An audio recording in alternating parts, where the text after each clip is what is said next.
नमस्कार दोस्तों, मैं निशा फिर से हाजिर हूँ एक नए वीडियो के साथ में जिसमें हम जानेंगे राजस्थान करंट अफेयर्स के बारे में और साथ ही हर क्वेश्चन को डिटेल में पढ़ेंगे। इससे बहुत सारी इंपॉर्टेंट जानकारियाँ आपको मिलेंगी। अगर आप राजस्थान स्टेट लेवल पर किसी भी एग्जाम की तैयारी कर रहे हैं तो यह वीडियो आपके लिए बहुत ही इम्पोर्टेंट है। कृपया अगर आप चैनल पर नए हैं तो इसे सब्सक्राइब करें और वीडियो को अंत तक देखें। चलिए शुरू करते हैं हमारे पहले सवाल के साथ में। राजस्थान सरकार द्वारा शुरू की गई इंदिरा रसोई योजना के तहत प्रति प्लेट कितने सब्सिडी दी जाना तय है? तो कितने रुपए की सब्सिडी हमें दी जा रही है? ये है 12 रुपए की सब्सिडी हमें दी जा रही है। चलिए अब हम समझते हैं कि इंदिरा रसोई योजना क्या है, किसने इसे लॉन्च किया है और कब लॉन्च किया है। यह योजना राजस्थान राज्य की वर्तमान कांग्रेस सरकार के जो मुख्यमंत्री हैं अशोक गहलोत जी, उनके द्वारा लॉन्च की गई है। इस योजना की जो शुरुआत की गई है वो राजीव गांधी जी की जयंती पर की गई है। इस योजना को 20 अगस्त को लागू किया गया है। इस योजना का संकल्प है कि कोई भी व्यक्ति भूखा ना सोए। तो इस प्लेट पे जो प्रति प्लेट की जो लागत आ रही है वो आ रही है 20 रुपए की और सरकार द्वारा जो सब्सिडी दी जा रही है वो दी जा रही है 12 रुपए की। तो हमारे लिए प्रति प्लेट जो लागत आ रही है वो आ रही है 8 रुपए की।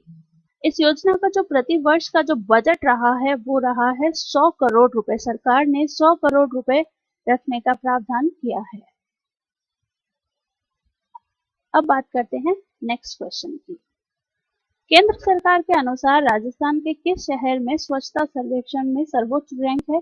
तो राजस्थान के कौन सा ऐसा शहर है जिसने क्लीनलीनेस सर्वे में टॉप किया है? तो हमारा जवाब है जयपुर।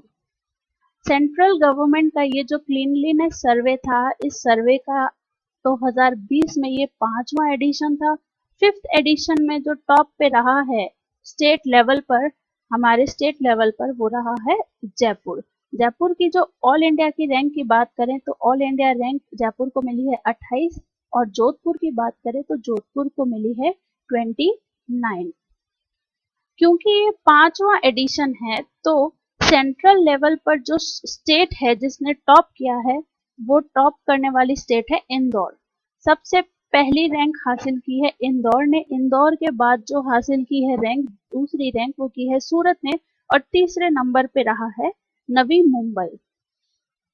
5वें संस्करण में जो 4 बार लगातार इंदौर ने टॉप किया है, प्रथम स्थान प्राप्त किया है। क्योंकि ये 5वां संस्करण है और 4 बार इंदौर प्रथम स्थान पर रहा है तो जो सबसे पहला सर्वेक्षण, स्वच्छता सर्वेक्षण हुआ था उसमें मैसूर ने प्रथम स्थान प्राप्त किया था। फिर से देखते हैं एक बार कि जो राजस्थान में जो राज्य शहर है जयपुर, उसे स्वच्छता सर्वेक्षण में टॉप स्थान मिला है और उसकी ऑल इंडिया जो रैंकिंग है जयपुर की वो है 28। अगले सवाल पे बढ़ते हैं। Who has been given the Rajiv Gandhi Lifetime Achievement Award 2090 by Rajiv Gandhi Cricket Club? Rajiv Gandhi cricket club द्वारा किसे Rajiv Gandhi lifetime achievement award दिया गया है? तो लाइफ टाइम अचीवमेंट अवार्ड जो दिया गया है वो दिया गया है किशन रूंगटा जी को। इन्हें ही राजीव गांधी क्रिकेट क्लब द्वारा Rajiv Gandhi lifetime achievement award दिया गया है। Rajiv Gandhi Khel Ratna award is officially known as Rajiv Gandhi lifetime achievement award.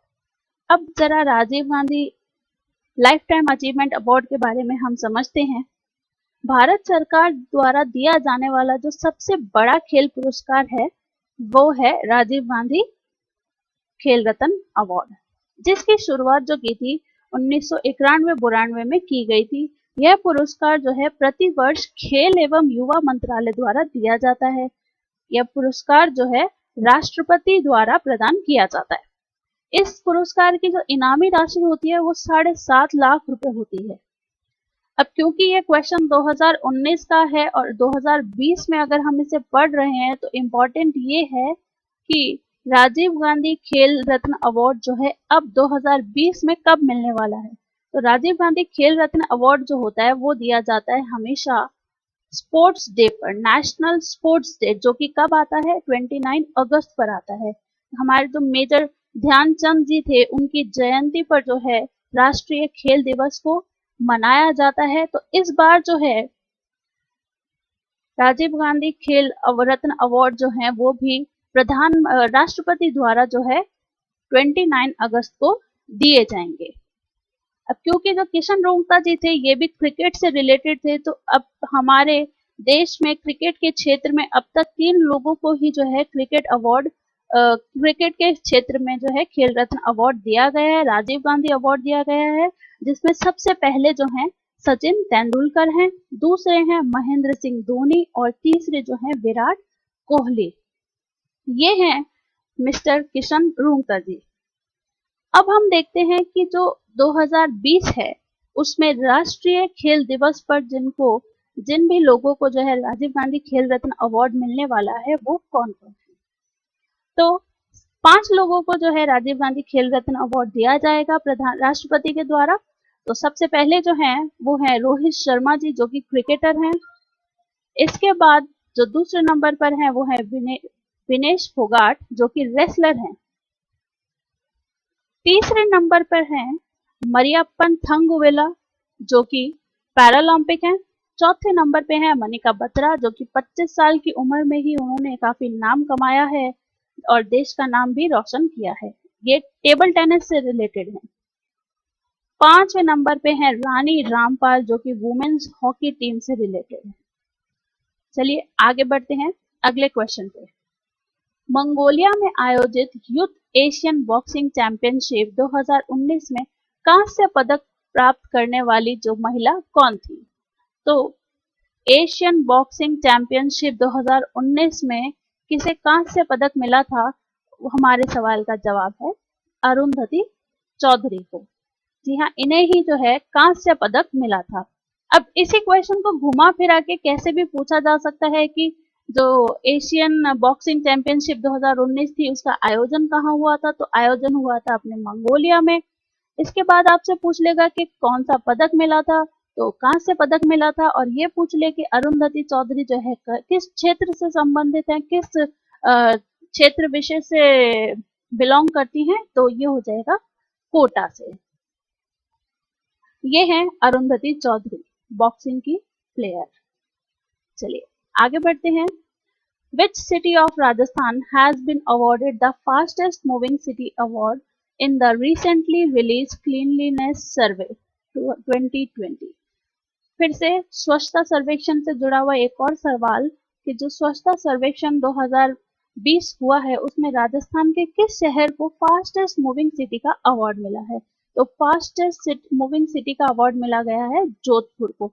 अभी इसी साल के स्वच्छता सर्वेक्षण में जो जोधपुर की रैंक रही थी वो रही थी 29 नंबर पे और सबसे फास्टेस्ट मूविंग सिटी का अवार्ड भी जोधपुर को दिया गया है।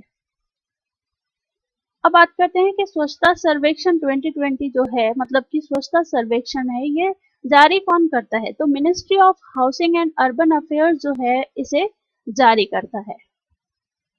अगला सवाल है, राजस्थान सरकार ने ब्राह्मणी नदी पर एक बांध और सुरंग बनाने का प्रस्ताव दिया है। यह नदी किस जिले से निकलती है। तो ब्राह्मणी नदी जो है चित्तौड़गढ़ से निकलती है। ब्राह्मणी नदी के बारे में हम जान ले कि ब्राह्मणी नदी के चित्तौड़गढ़ में एक गांव है जिसका नाम है हरिपुरा। हरिपुरा जो है बेगू चित्तौड़गढ़ में है। यहाँ से जो है ब्राह्मणी नदी निकलती है और इसी नदी पर जो है एक बांध और एक टनल यानी सुरंग बनाने का जो है प्रस्ताव पारित किया गया है। अब यहाँ पे बांध और टनल बनाने की आवश्यकता क्यों पड़ी है। यहाँ से जो बेगू चित्तौड़गढ़ से जो महानदी ब्राह्मणी नदी जो है निकलती है, ये नदी आगे जाके चंबल नदी में मिलती है जो कि राजस्थान की ही नदी है। और ये दोनों नदियां जिस पॉइंट पर मिलती है उस पॉइंट को भैंसरोडगढ़ कहा जाता है। इस पॉइंट पर चंबल नदी के साथ महानदी ब्राह्मणी नदी जो है मिल जाती है और इसी रोड पर जो है, इसी नदी पर जो है बांध बनाने की बात की गई है। यहाँ पे इसी पे बांध के साथ साथ एक सुरंग भी बनाई जाएगी और उस सुरंग से जो है पानी बनास नदी तक पहुंचाया जाएगा। इस बनास नदी पर भी एक बांध बना हुआ है बीसलपुर बांध, और बीसलपुर बांध को चंबल नदी और चंबल नदी को ब्राह्मणी नदी से जोड़ने के प्रयास के साथ हम जो है आगे वाले क्षेत्रों में पानी की आपूर्ति कर सकते हैं। इस ब्राह्मणी नदी प्रोजेक्ट के लिए पूरे 6,000 करोड़ रुपए की जो है लागत लगेगी। ये है ब्राह्मणी नदी और आपको गूगल मैप के थ्रू दिखाया देते हैं हम कि ये देखिए, आपको गूगल मैप्स के थ्रू हम ब्राह्मणी नदी दिखा देते हैं। ये है आपके बेगुन और उसी के साथ में ये आपको दिख जाएगी। तो ब्लू कलर की जो रिवर दिख रही है, ब्लू कलर, यही है आपके ब्राह्मणी नदी। ये आपके ब्राह्मणी नदी है जो बेगुन से आगे चलते हुए चंबल में मिल जाती है। चलिए वापस अपने क्वेश्चन पर आते हैं। अगला सवाल है, केंद्र सरकार द्वारा किस संगठन को जयपुर हवाई अड्डे के संचालन की जिम्मेदारी सौंपी गई है? अब जयपुर हवाई अड्डे के साथ साथ ही और भी हवाई अड्डे हैं जिनको एक ही ग्रुप को सौंपा गया है, तो इसका जवाब है अडानी ग्रुप। अडानी ग्रुप को टोटल 6 हवाई अड्डे सौंपे गए हैं फॉर द रीडेवलपमेंट प्रोजेक्ट। केंद्र सरकार सभी एयरपोर्ट का जो है प्राइवेटाइजेशन कर रही है, तो अडानी ग्रुप के पास जो ये 6 हवाई अड्डे हैं, ये टोटल 50 वर्ष के लिए इनको दिए गए हैं और 50 वर्ष के बाद वापस से ये हवाई अड्डे जो हैं सेंट्रल अथॉरिटी में आ जाएंगे।